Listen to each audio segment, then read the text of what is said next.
एक बात याद रखो, विज्ञान की तथ्यों में रुचि है, धर्म का सत्य में रस है। तथ्यों में उसका रस नहीं है, सत्य में रस है। आपने कहा कि जीसस को पता नहीं था कि पृथ्वी गोल है।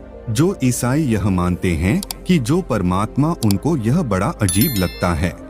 क्या ऐसा संभव नहीं है कि जीसस जैसा बुद्ध पुरुष, जिसे गुह्य विज्ञान का ज्ञान हो, उसे ग्रहों और ब्रह्मांड और आकाशीय तत्वों के अंतर संबंध का खगोलीय और नक्षत्रीय ज्ञान भी हो?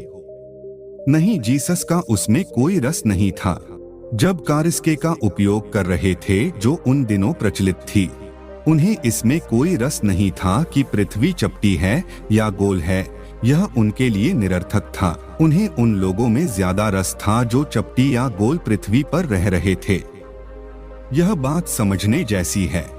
जीसस के लिए इन बातों की चर्चा करना बिल्कुल व्यर्थ है। इससे क्या अंतर पड़ता है?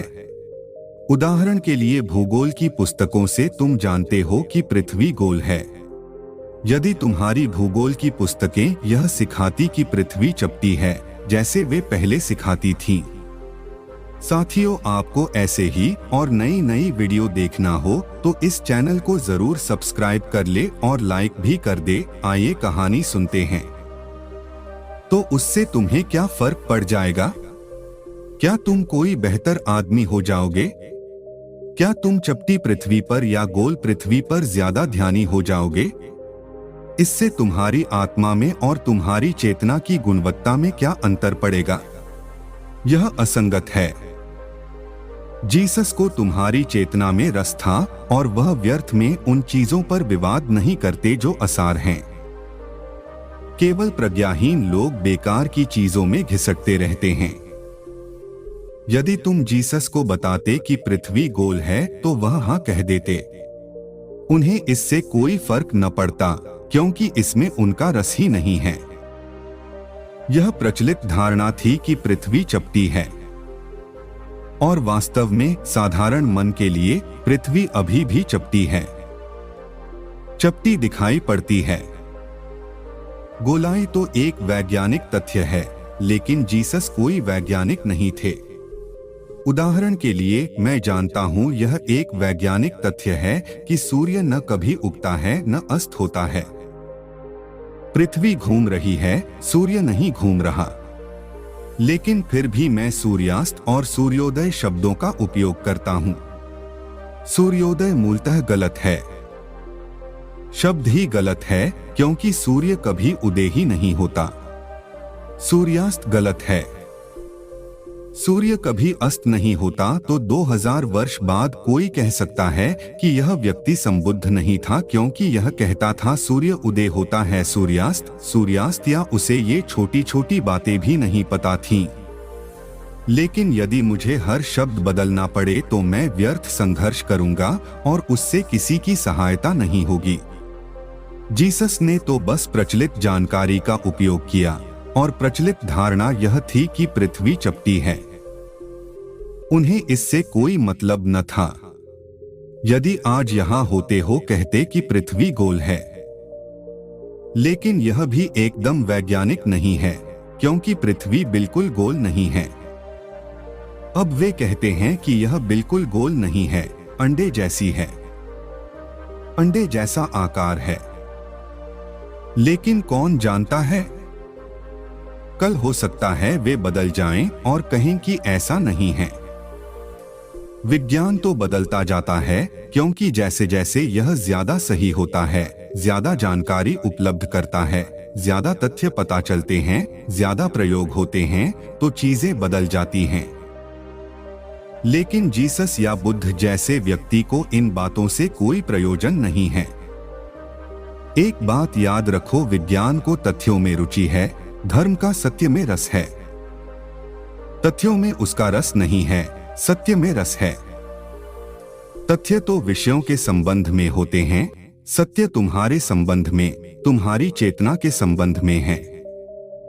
तो हर बुद्ध पुरुष को तथ्यों के बारे में प्रचलित जानकारी का उपयोग करना पड़ता है। लेकिन जीसस या बुद्ध के बारे में तुम्हें उससे निर्णय नहीं लेना चाहिए। तुम गलत ढंग से निर्णय ले रहे हो। उनके बारे में निर्णय उसी से लिया जा सकता है जो उन्होंने सत्य के संबंध में, मानव चेतना के आंतरिक सत्य के संबंध में कहा है। उस संबंध में ये हमेशा बिल्कुल सही होते हैं, चाहे उनकी भाषाएं अलग हों। बुद्ध एक भाषा में बोलते हैं, जोसेफ अलग भाषा में बोलते हैं, कृष्ण किसी और भाषा में बोलते हैं। वे अलग अलग जानकारी का उपयोग करते हैं, अलग अलग विधियों, उपायों का प्रयोग करते हैं, लेकिन उनको देशना का केंद्र बिंदु एक ही है, और वह है, यदि तुम मुझे कहने दो तो कि पूर्ण बोध की कैसे उपलब्ध हुआ जाए। बोध सभी बुद्ध पुरुषों की मौलिक देशना है। वे कई गाथाओं, विधियों, उपायों, प्रतीकों, पुराण कथाओं का उपयोग करते हैं, पर वे सब असंगत हैं। तुम चाही तो उन्हें बाहर छोड़ दी, उन्हें एक ओर रख दो, लेकिन मूल केंद्र को बचा लो। सभी जागृत पुरुषों का मूल केंद्र बोध ही है। जीसस अपने शिष्यों को बैठाते हैं कि कैसे और सजग हुआ जाए, मूर्छित नहीं हुआ जाए, सपनों में न खोए, बल्कि कैसे होशपूर्ण, बोधपूर्ण हुआ जाए। वह एक गाया कहा करते थे। यह कहते थे, एक बार ऐसा हुआ, एक बड़ा भूपति, एक वह जमींदार, एक बड़ा धनी व्यक्ति दूर की यात्रा पर गया। उसने अपने नौकरों से कहा कि वे सदैव सजग रहें, क्योंकि वह किसी भी दिन, किसी भी क्षण वापस आ जाएगा, और जब भी वह वापस आए घर उसके स्वागत के लिए तैयार रहे। यह किसी भी क्षण वापस आ सकता था।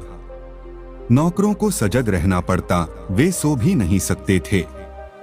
रात को भी उन्हें सजग रहना पड़ता, क्योंकि वह किसी भी क्षण आ सकता था। जीसस कहा करते थे कि तुम्हें हर क्षण सजग रहना है, क्योंकि परमात्मा किसी भी क्षण तुम में उतर सकता है। हो सकता है तुम चूक जाओ। यदि परमात्मा तुम्हारे द्वार खटखटाएं और तुम गहरी नींद में सोए हुए हो तो तुम चूक सकते हो। तुम्हें सजग रहना है। अतिथि किसी भी क्षण आ सकता है, और अतिथि तुम्हें पहले से नहीं बताएगा कि यह आ रहा है। जीसस कहते थे कि उस गृहपति के नौकरों की भांति सतत सजग रहो, जागरूक, प्रतीक्षारत, साक्षी रहो, क्योंकि परमात्मा किसी भी क्षण तुम में प्रवेश कर सकता है। और यदि तुम सजग नहीं हो, वह आएगा, द्वार खटखटाएगा और वापस चला जाएगा। और हो सकता है फिर वह क्षण जल्दी न आए। कोई नहीं जानता कि कितने जन्म लग जाएं जब परमात्मा दोबारा तुम्हें द्वार पर दस्तक दें। और यदि तुम सोने के आदी हो गए हो तो हो सकता है कि वह दस्तक तुम कई बार पहले भी चुके हो और बार बार चुकते रहो। सजग रहो, यही मूल केंद्र है। बाकी सब तो बस इस केंद्र तक पहुंचने के लिए उपयोगी होता है। तो बस यह कहने से कि पृथ्वी चपटी है, जीसस प्रज्ञाहीन नहीं हो जाते।